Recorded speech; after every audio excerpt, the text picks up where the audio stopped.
So, galing kami, kauuwi lang pala namin.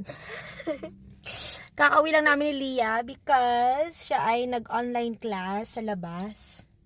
Habang ako naman ay nag-work on the side, habang siya ay nag-online class. Ayan. So, nabudol na naman tayo ni Sophie dahil sabi ko bibili lang kami ng trash bag sa somewhere.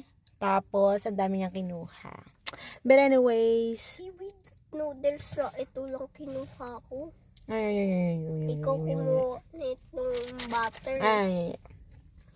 So, nag-usap kami kanina, mga plans. Kasi I love making plans. Gusto ko naiintindihan niya kung ano yung mga plano ko sa buhay. Ang end up, habang kami ay nag-uusap, siya ay, anong ginawa mo? Umiyak. Umiyak. So, kailangan na naman natin baguhin ng plano sa buhay.